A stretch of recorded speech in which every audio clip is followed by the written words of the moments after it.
Welcome to the Ordinary Extraordinary Cemetery, where every death had a life and every life had a story. My name is Jennie Johnson. Hello, and I'm Dianne Hartshorn. And we are in November, so we have some exciting stuff planned for this month. And one of the things, well, two of the things that we wanted to do this month, we have Veterans Day coming up this Saturday, November 11th.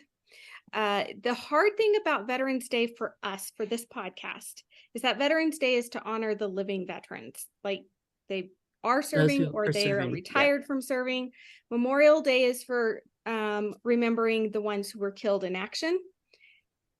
But when you do a podcast that's related to cemeteries and you still want to honor Veterans Day, it gets a little tricky to come up with a topic. But the other cool thing about November is that it is National Native American Heritage Month. And so we thought, since we haven't covered it yet in our 3 years on the air, we thought we would actually cover today the Navajo Code Talkers.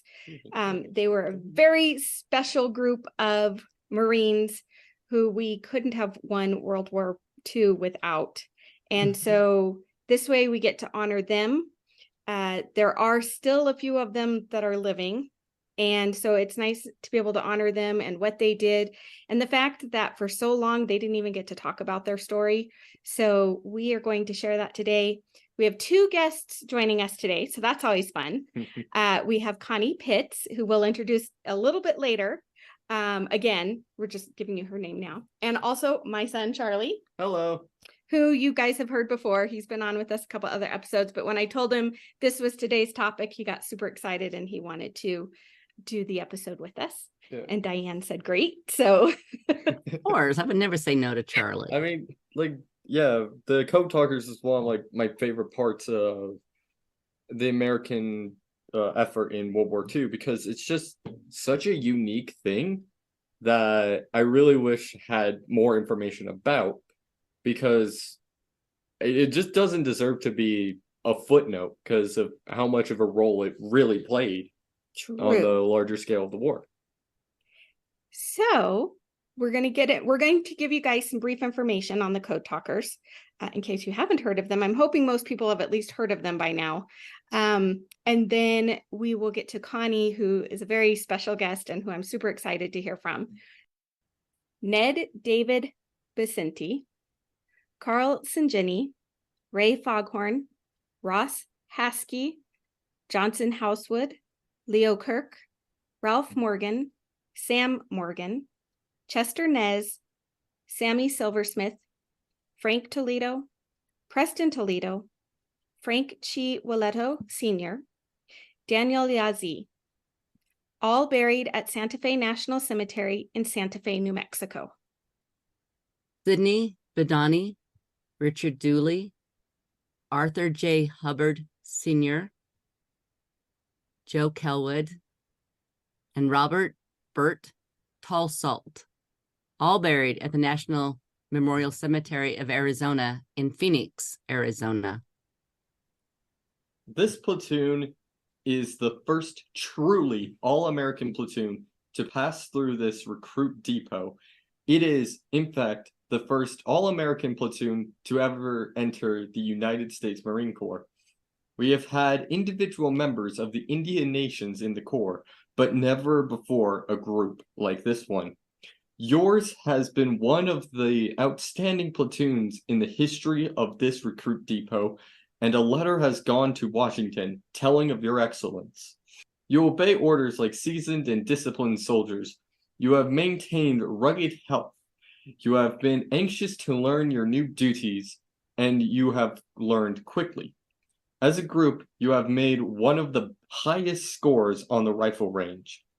The Marine Corps is proud to have you in its ranks, and I am proud to have been the commanding officer of the base while you were here. You will now be transferred to a combat organization where you will receive further training. When the time comes that you go to battle with the enemy, I know that you will fight like true Navajos, Americans, and Marines. Colonel James L. Underhill, June 27th, 1942. Colonel Underhill was praising the 29 men who comprised Platoon 382, 29 Navajo men who had volunteered to join the United States Marines after the Japanese attack on Pearl Harbor 6 months earlier. These men had been recruited for a top secret mission to develop a code using the Navajo language that would be impossible for enemy armies, most specifically the Japanese, to decode. After completing basic training, these men sat together for many weeks, developing the code that would later be taught to 388 additional Navajos. The 420 Navajo code talkers participated in every major Marine operation in the Pacific Theater.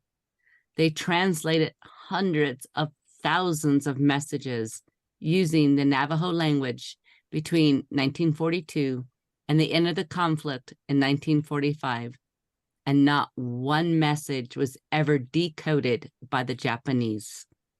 Of the 420 men, miraculously, only 13 died in battle.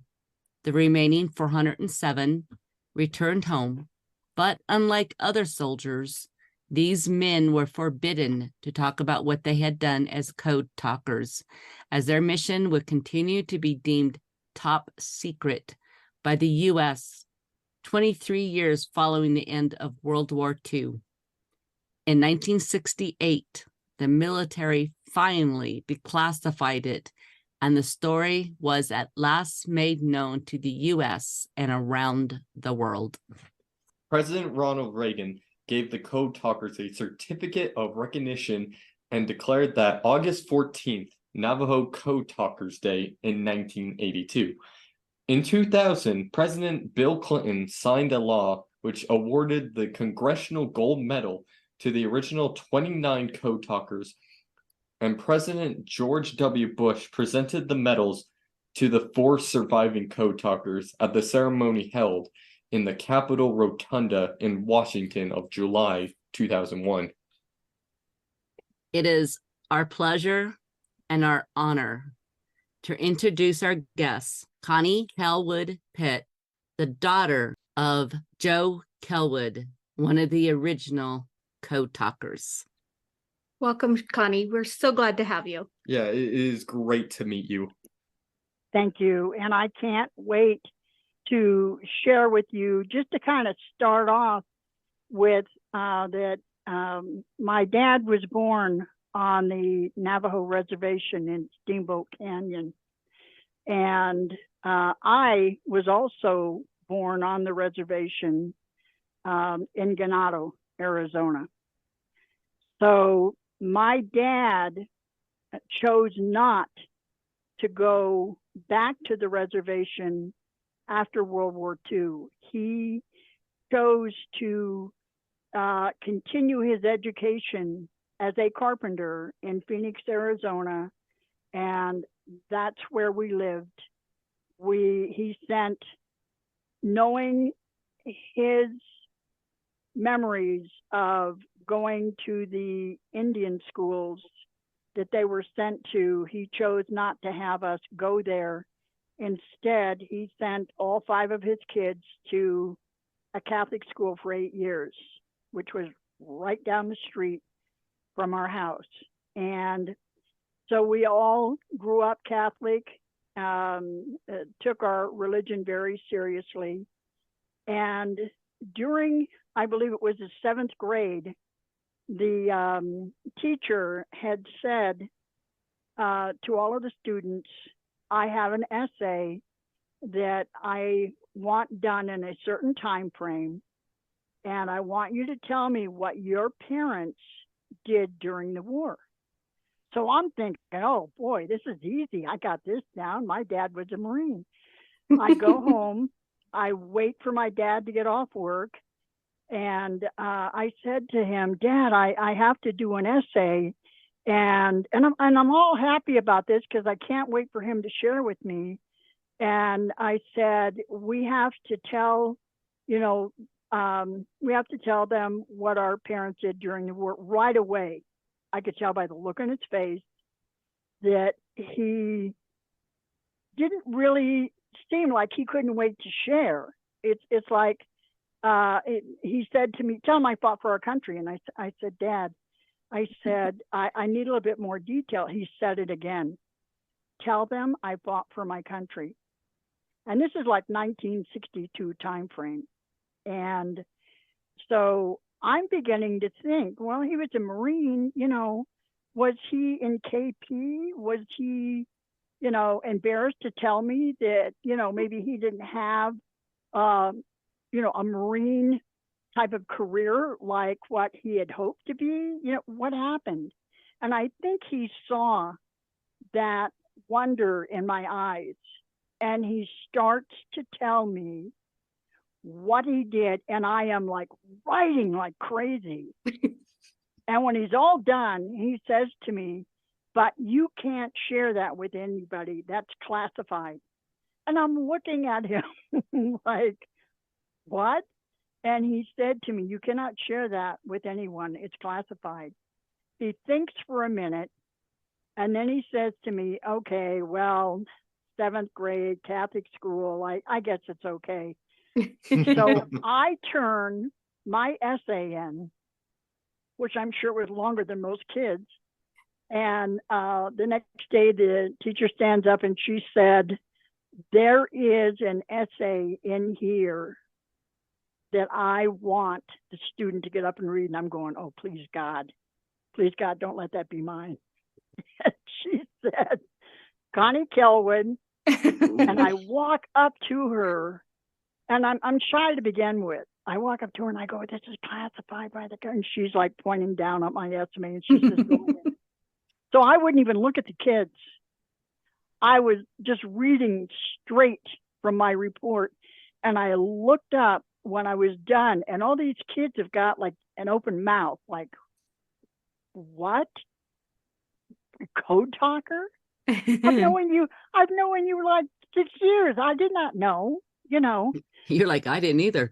Right. So I have to go home, and now I have to tell my dad. Oh, no. Oh, She no. made me read that to the whole class. And all of a sudden he's kind of looking at me, and he said, I guess it's okay. And needless to say, I got an A+. But we knew not to share that with anyone. And I had told the students that, you know, this is classified, that we cannot share it outside of our classroom. And honestly, I never had any of the kids walk up and start asking me questions. It was like the job that I had done on the essay was so thorough, or they were so blown away, they were still trying to figure it all out. I don't know, but they never did. And They were a little afraid of what might happen, you know, if they gave right. out classified information. Yeah, we know your dad. We're not going to question anything. But anyway, as time went on, it did become known. And my dad was really happy because he wanted to share not only what they did, but how they did, and that they classified it their language, the Navajo language, a secret weapon. And he told me that there were the original 29 who went and they created the code, which only they could do, because we all know on the reservation there's no submarines going by or dive bombers.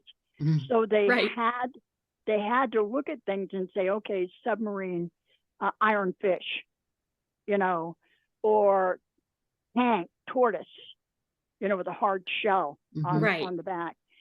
So they had to sit down and try to break that down to where it would be easy to speak it in Navajo, the code, and to have it go the first time. Not going back, it had to go the first time when they spoke it. Right. And So there was no room for error at all. exactly. It had, I it had told to be him- able to translate clearly over those radios. So they had Right. to make it basically practical enough that you could tell that, oh, this phrase means this one thing. But Exactly. we just don't have a word for it. Yeah. So they basically told them Now, just because you're Navajo, it doesn't make you an automatic Navajo code talker. You have to speak good Navajo. You have to speak good English, and you have to do it fast. So my dad, he was practicing every night because he knew this was big. He wanted to make sure that he got it down pat. So basically, in October of 1942, he ended up going to San Diego with other Navajos that had actually gone before him, but he was trying to take care of his sister. His dad had died a couple of years earlier.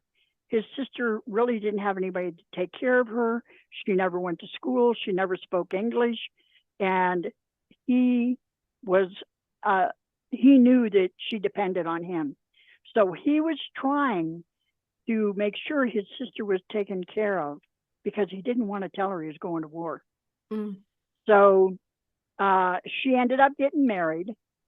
And so he knew at that point it was time for him to take care of business. So they went to San Diego, and they were told that you are now going to go to the code talker training, which was at Camp Elliott, which is very close to San Diego.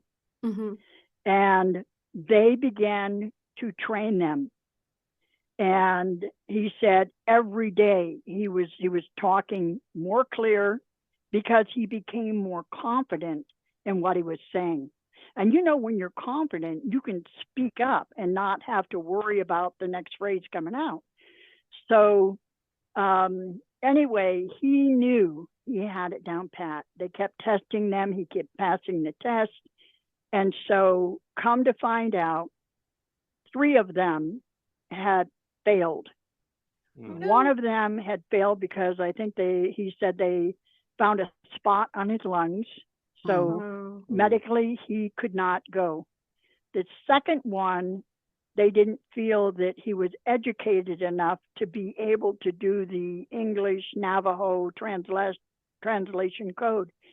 The third one couldn't do it fast enough. Mm. And so those 3 were told that, yes, you're still a Marine, you're still Navajo, but you're not going to be one of the code talkers. So basically, and believe me, I was taking notes as he was getting up and talking. When I would listen to him talking at these huge conventions in Phoenix, Arizona, I was also his photographer, but he would just shoot out these dates. He could tell you the date, he could tell you the day, he could almost tell you the time. And I'm sitting there thinking to myself, I can't remember what I did last Wednesday, but he would just come right out and he would tell you, in March of, 1943, we all went to New Caledonia. We dropped off, and they were on a huge ship. Mm-hmm. He said we dropped off paratroopers, we dropped off some nurses, and he said, and then from there that they had gone to Australia. To him, that was huge. I mean, all these Aussies are, talking about steak and eggs and all this other stuff, they were just blown away just listening to their accent and the way that they thought of things, and and he truly enjoyed it. So they basically told all of them that you're going to go through 3 campaigns, and campaigns meant battles Mm-hmm. before you go home. So the first one that and in Australia, they had them all do training. They were trained with the Army, the Marines, and as they called them, the Aussies. And they all learned to fight together, communicate together. Mm. And their first battle was Cape Gloucester in New Britain. And it was there where he got to see General MacArthur, which was big time for him because he'd been hearing about him. But he said what he really liked, even though, you know, they were all from different countries. They all had the same thing in mind, that they had to stop this war and they were going to do it together. And they were told, you know, during this time, you know, the Navajos look a lot like Japanese. And they began to notice that no, that the eyes weren't the same, but if you were standing off a little bit, they did kind of look like Japanese. So my dad says, yeah, but we don't talk like Japanese. And they said, you know what? If somebody's seeing you standing over there, you know, over there in the water or getting water or whatever, they're not going to listen to you talk. You look Japanese to them. You could get killed by our own people. So no, they did not have a movie star that was walking around with them like in Wind Talkers, because that definitely would have brought attention to them. But they did have, you know, Marines that were kind of keeping their eye out for them, knowing how valuable their job was. But the other thing was the first 29 had already gone out. They were already in Australia when this group came in. Those Marines, those Navajo code talkers, came to the newer ones and said, look, we're finding out we need to make some changes. Like Guadalcanal has 4 A's in it. If they say that same code word for all 4 A's, the Japanese are going to figure out, oh my God, that's Guadalcanal. So that G and that U and that D and that L, they've got a good number of letters right there. So they had to go back and for every second letter that was the same, they had to do another code word for it. So it became even more demanding to remember, you know, all of that. But my dad said, once you got it down pat, you know, we were fine. And there were other things that they were telling them that they also had to add new words that they had not thought about until they actually got over there. So they were, those first 29 were working hand in hand with the newer ones that were coming out. And he did say that he did come down with malaria. He said he cannot remember 2 weeks of being there. He remembers bombing going on. He said that the Japanese were flying over and dropping bombs. He called them Wash Machine Charlie. And he said that's the last thing he remembers. He woke up in the hospital 2 weeks later. He said that during that time in New Britain, they had lost 2 code talkers. What happened was when the code talkers, when the Japanese were bombing, they had these huge trees, and those trees were falling all around them. And he remembers that both of those code talkers were killed by fallen trees. Oh man. He had said that was really devastating to him, because they were all like, and you're going to hear it in the Marines anyway, they're all like brothers, but on the Navajo reservation, you know, you truly are like one huge extended family. And that they had all felt this sorrow that was going on. He also said that there was a lot of flood going on, that he was in a what are those things called that you put in between trees that you lay on? What is that called? A hammock. He was in a hammock, and the bombing started. He flew out of the hammock. The trees flew, and he lost his shoes. So here he is in floody, muddy water, and this is where he caught what is called jungle rot. And basically, and I'm going to say it just like it was, they had extra shoes, because when someone passes away, they take the rifles, they take whatever they can to salvage and recycle. And that's, he said, probably where he got that second pair of shoes.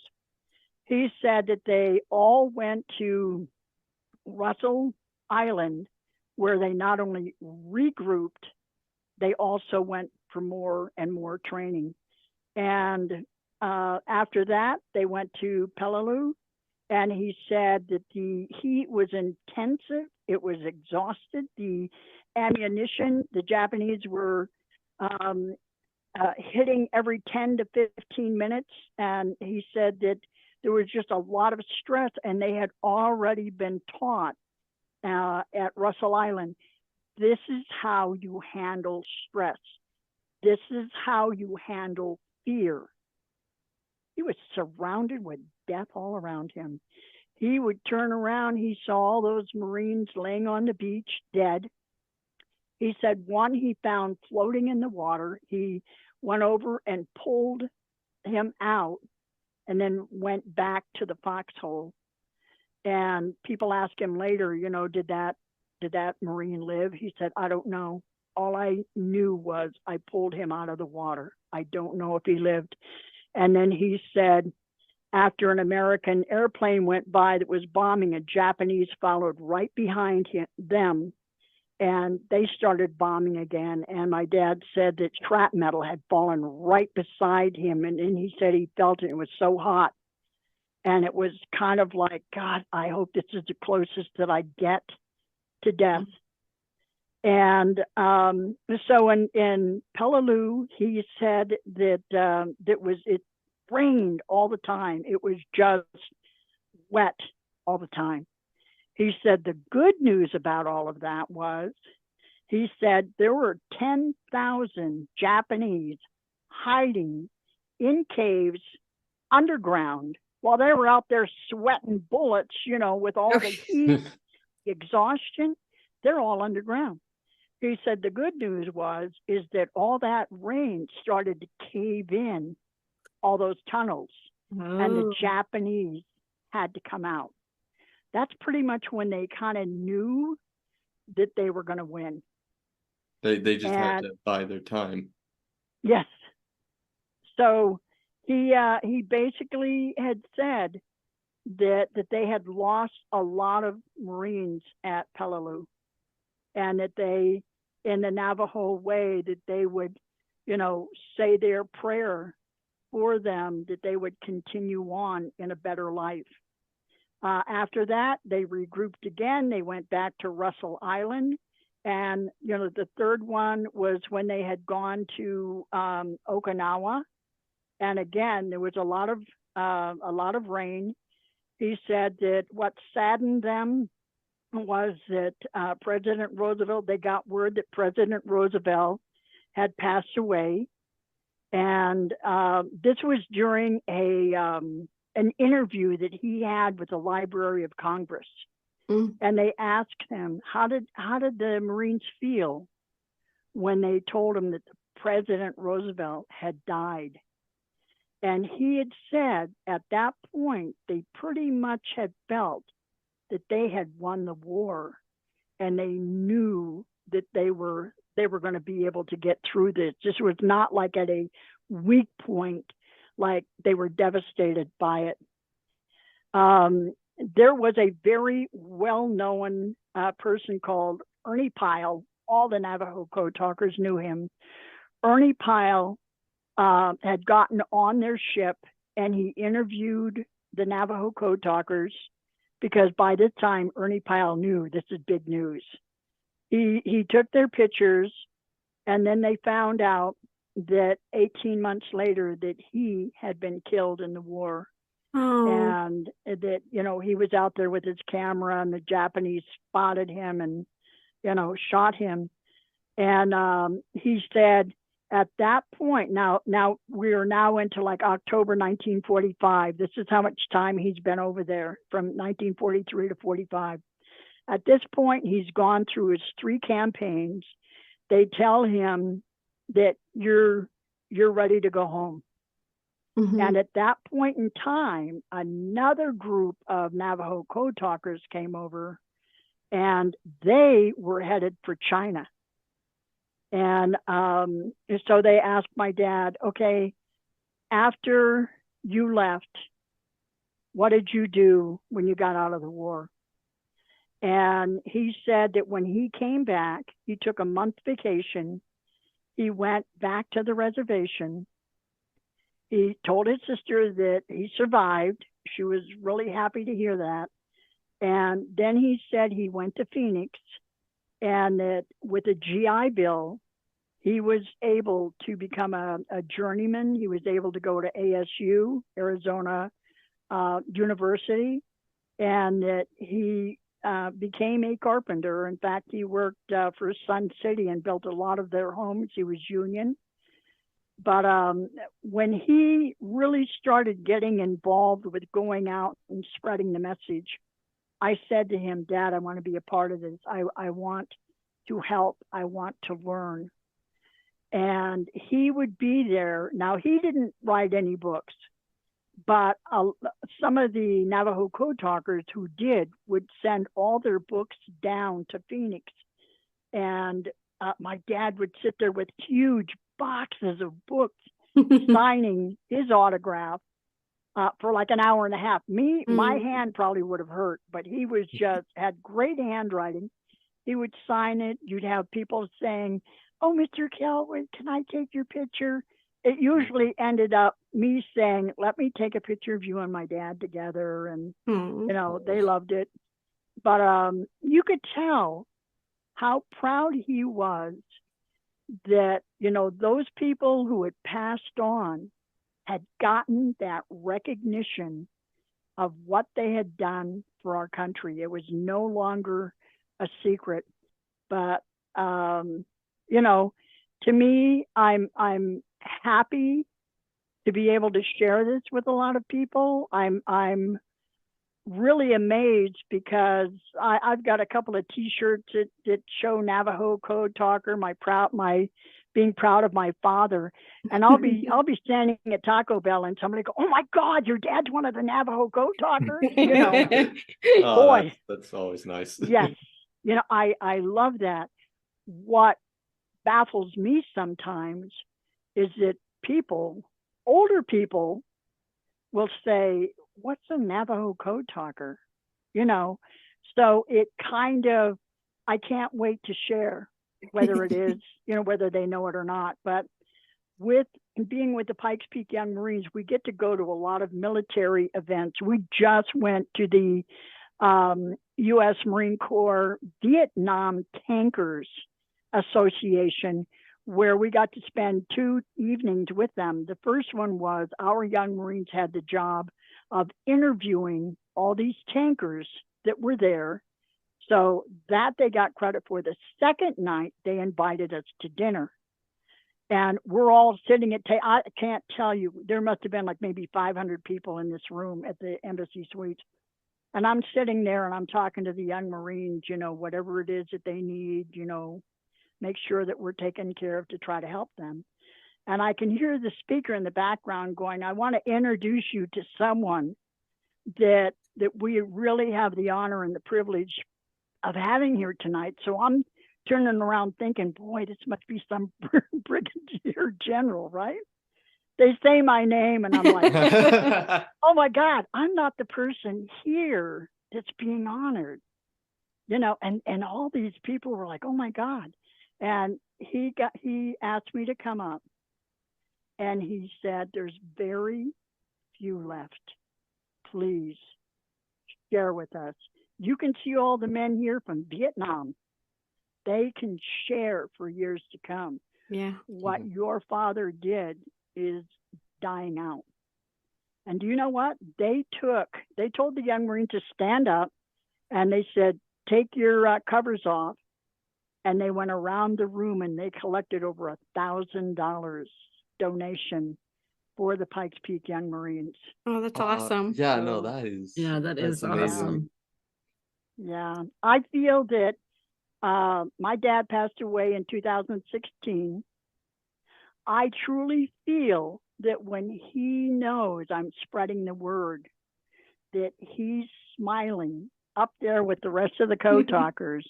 And I just feel like he's going, yes, yes, he got another one. As he should. Yeah. Yeah, true. And it's honestly great to have you like on here to actually like give like a first-hand account of, the code talkers, and actually, provide us with a lot more information than even I think I would have found on my own. Mhm. I can tell you this. Now, my dad came back in 1945. I believe I was probably, I'm going to say maybe 5 years old. It was probably before I started school, that I could hear my dad, and this is probably like 1954. I could hear my dad yelling, and I will say it the correct way. He was yelling, "You dirty Japanese, you dirty Japanese."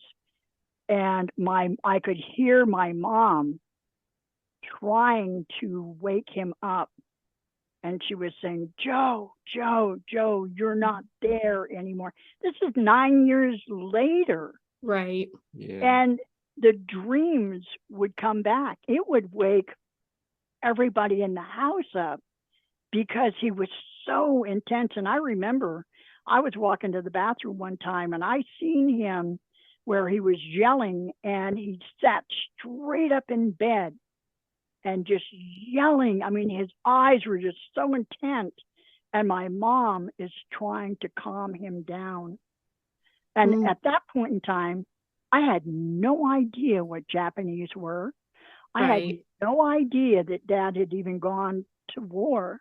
Mm. And then it all, as I grew up, it was like more and more I began to understand. 9 years later, he still had those nightmares. Well, they didn't even address that when they came home from World War No. II. It was like, okay, you're home, get on with life. Everything's back to normal. Well, it's Right. supposed to be. Supposedly, yeah, It's back to supposed to be. normal. It's Unfortunately, a lot of our soldiers suffered from A lot of mental issues. post-traumatic stuff from the war. Mhm.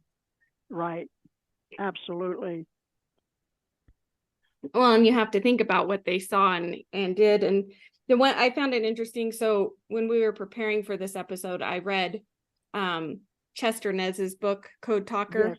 Yes. And he talked a lot about, or he talks about some of the issues he had after he got back with the vivid dreams and the just how true it was in his head when he would re-see some of the things that happened overseas while they were fighting, and the conflict as a Navajo and death, and how all of that played into what it was like to come home then and have to deal with all of that and still go on and live life.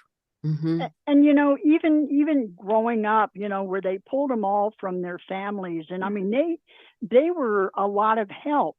They would be out herding the sheep. Mm-hmm. They would be helping. I mean, they put them on land that was almost unbearable. I don't know how they were actually able to even try to grow potatoes and corn and things like that. And they pulled them all from it, cut all their hair. And my dad, first of all, went to a Apache Indian school where he learned to speak Apache. So now he knew Navajo and Apache. Then when that school closed down, they sent him to another Indian school. And he said that it was at that one where he was spanked. Now, in his interview with the Library of Congress, he kind of blows it off a little bit. I got spanked, I learned from it. What he told me was, Connie, what hurt me the most, it was our own people that were spanking us. And so then he goes from there. And then because the missionaries could not understand their name, like my dad's real name was Shobadane. They couldn't understand that. They couldn't even speak it, or there wasn't even written language. So my dad and his brothers are standing in front of one of the missionaries, and the missionary is from Ireland, where the name Kellwood was popular. And he said to them, okay, your name is Joe, your name is Roy, your name is Tom, your name is Dale, and your last name is Kellwood. They didn't even have a spelling. Dale spelled his name Kellywood. Roy, Tom spelled his name Kellwood with 2 L's. My dad spelled Kellwood with 1 L, you know. So here they were, you know, their names taken away from them and told, you know, you need to live the white life, you know.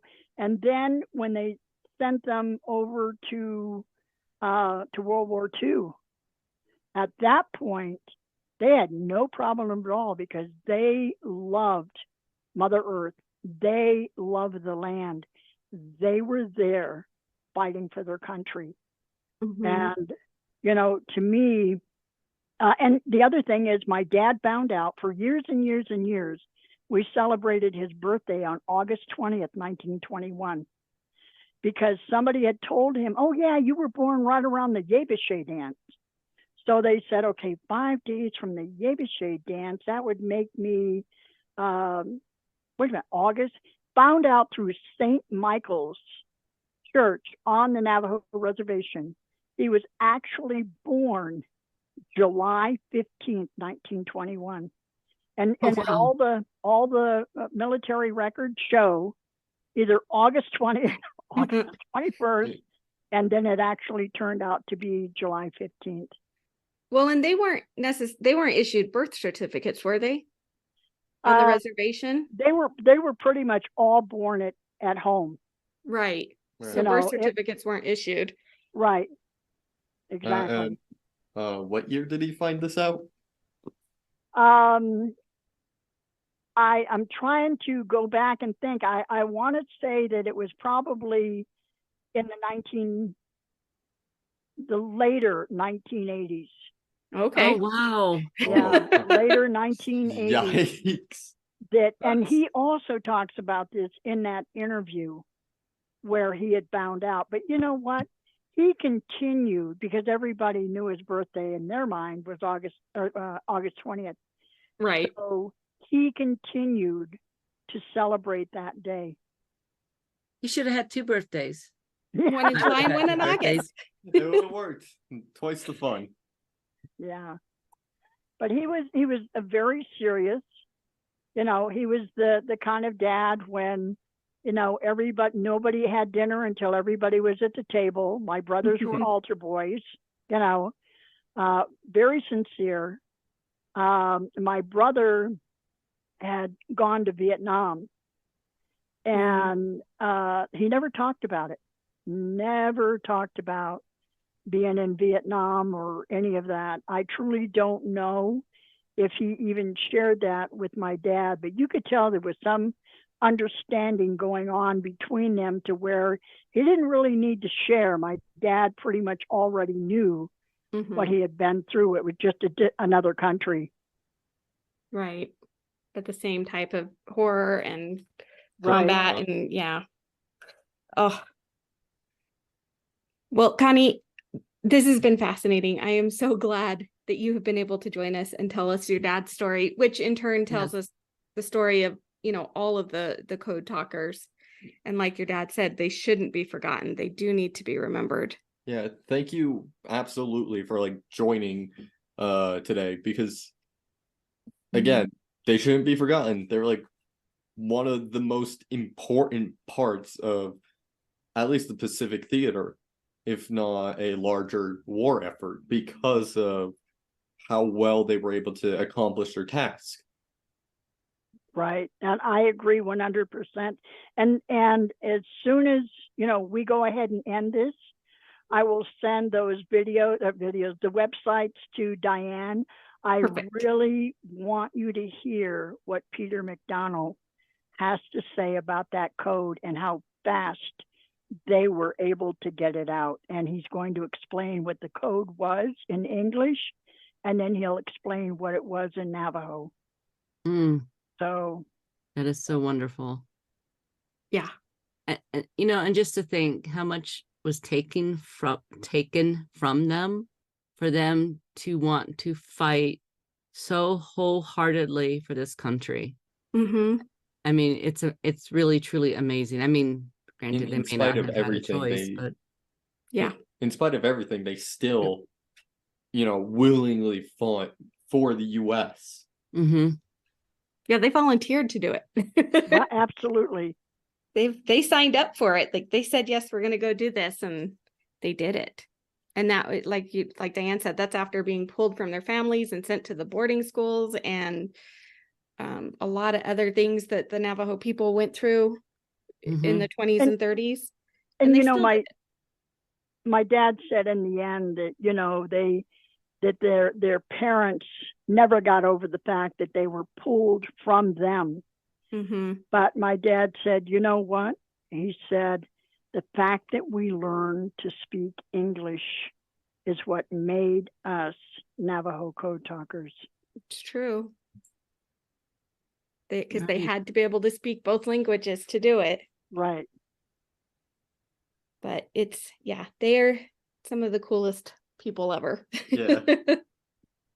Yeah, it is definitely a small, like Charlie said, it should not be a footnote, because somebody told me one time about them and I didn't click that much. And then I hate to say, when the movie came out, then I found, out more about them. And then I met you, and that was the end of that. Because, while your dad was still alive, that I immediately introduced you as, this is Connie. Oh, did you know her dad is a Navajo code talker? I mean, I hate to say, Connie had no other identity than who her dad was. And because again, it's an honor, and it is something that should not be forgotten, and hopefully now is being taught in schools, because we didn't grow up with it, because it was still classified information. And I don't know, did you have it in school, Charlie? I have done things about the code talkers. I remember it was either for world history or US history, where we had a bit of a choice assignment where we focused on something specific of World War II.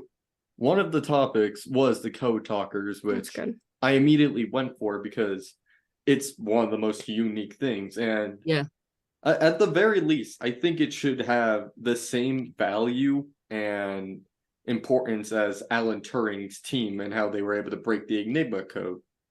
Well, thank you, Connie. Thank you so much. Absolutely. Yes, thank you. I was thrilled that it was such last minute. I know. This morning, and it's like, and especially, I would love to have you anytime, but when Jenny said that Charlie was going to be on, it's like, oh no, you have to be on, because you're both very amazing people and you need to meet each other. Yeah, Charlie's been fascinated with the code talkers for a while now. So, And in fact, when I said we were going to do this topic and I told him about it, then I went to him, I'm like, what books do you have on the code talkers? Because I knew he would have them in his room. Yeah, I have if I didn't have them. So he was my resource. I have this, one of the first code talker books, and I was going through it one time, and there are so many signatures of the Navajo code talkers. Oh, wow. And I, page after page, as I'm going through it, I'm realizing that most of these have already died. Yeah. Yes. So that's a well, book I think you mentioned before we started recording, there's only, you think, 3 of them that are still alive? Yes. Yeah. And they did have, August 14th, they did have a Navajo code talker event that was going on. Oh, And cool. And they had it. Now, I think that too, now, Peter McDonald is always at it. He actually was at one point in time the Navajo president, and was also president of the Navajo Code Talker Association.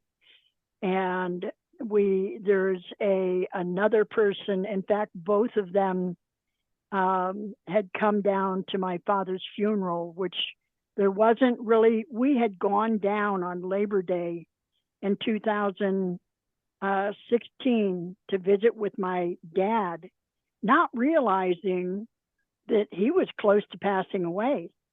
And I had come in with a Navajo Code Talker shirt that I had just gotten from the Navajo Code Talker event.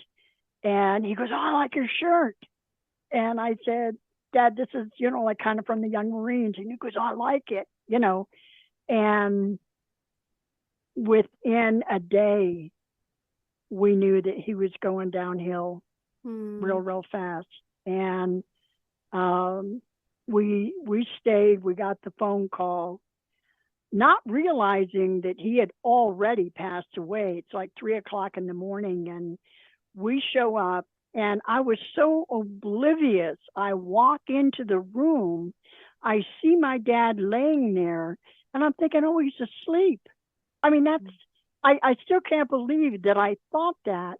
However, my daughter walks in. So funny how people see different things when they walk into a room. And she walks in right away. She sees the oxygen machine is not there. She sees he's not hooked up to anything. All I see is my dad sleeping peacefully. I take his hand, still not realizing that he had passed away. And my daughter walked up to me and she said, "Mom, he's with Grandma now." And it just threw me. And that's when because it wasn't lit up in the room. It was kind of like we just kind of walked in. There was a little bit light from the hallway. And that's when I realized he had passed away. And, to me, I told him, "Never forget the promises, Dad. I'll stick with the Young Marines for as long as I can. I will keep talking and educating as many people as I can about your legend." So, And you're doing a fantastic Yes. job of doing it. Yeah. He would be so very, very proud of you. Mhm. Definitely. Most definitely. Thank you, Connie, for sharing Joe's story with us today. We really enjoyed learning about your dad and more about the Code Talkers. Definitely. And we want to wish all of our veterans out there that are listening, thank you for your service. Thank you for your service. Thank you for all of your service and protecting us and our country. We thank you for taking time to join us today for these ordinary, extraordinary stories. To learn more about the stories we shared, please visit our website, theordinaryextraordinarycemetery.com, where you will find the resources we use to research this episode. And please don't forget to visit us on social media, where we share all kinds of cemetery photos, quotes, tidbits, and more. We are on Facebook and Instagram at Ordinary Extraordinary Cemetery, and on X, formerly Twitter, at OrdExtraSim. If you enjoyed this or any of our episodes, please consider leaving a 5-star review and a comment on Apple Podcasts, Spotify, or our website. Your positive reviews and enthusiasm for our show help others who love cemeteries and history to discover us and our ordinary, extraordinary stories. Until we meet again.